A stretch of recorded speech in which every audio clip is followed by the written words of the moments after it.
Atty opened her eyes and tried to make sense of where she was. She was warm, snug, and dry. There was a pebble digging into her hip, but otherwise she was comfortable. Yulen was holding her as he slept, one arm and hand along her back.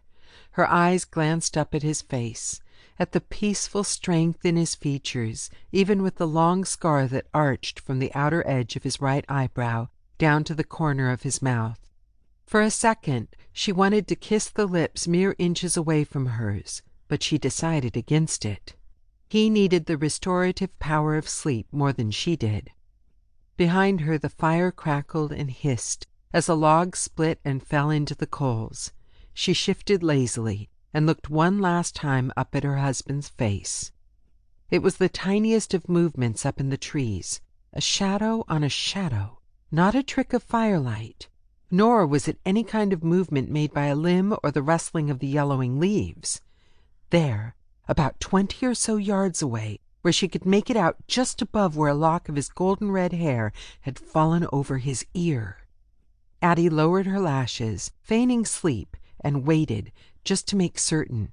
She began to count Yulen's slow heartbeats. On the 33rd beat, she saw the movement again. Without realizing it, her whole body tensed, and she caught her breath. The heartbeat sped up.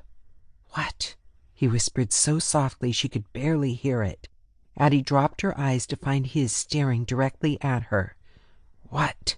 he repeated, his body tensing.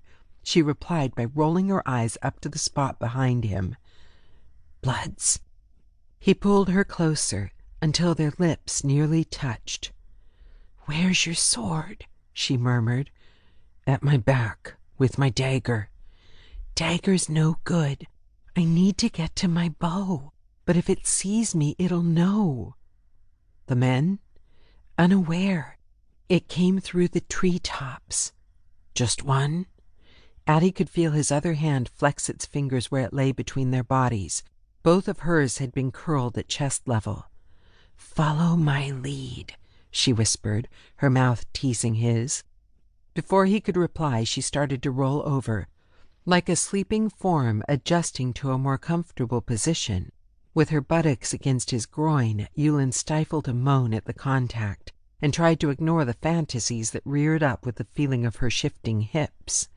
Her weapon was between them and the fire.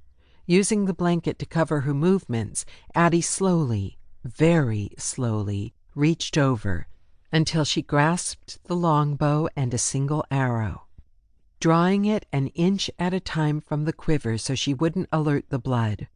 Right now, Yulen's body was shielding most of what she was doing from the creature. A few feet away, a guard noticed she was awake and flashed her a smile, and froze when he understood what she was doing. His face paled, but otherwise he made no sound or sudden gesture. A glance at the battle lord found the man's eyes drilling into his before cutting back to watch his wife.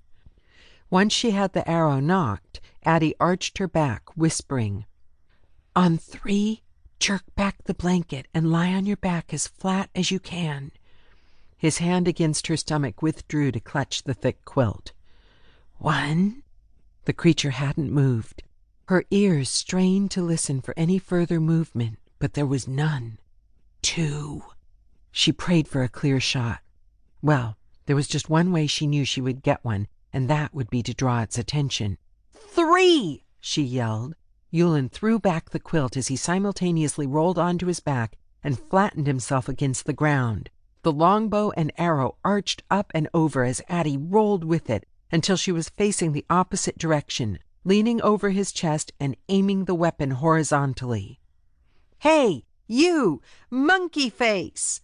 A split second later, the arrow went buzzing through the air. The blood screeched as the barb found the tender flesh of its lower abdomen, and the creature dropped from the tree to land less than 5 feet away from a stunned guard.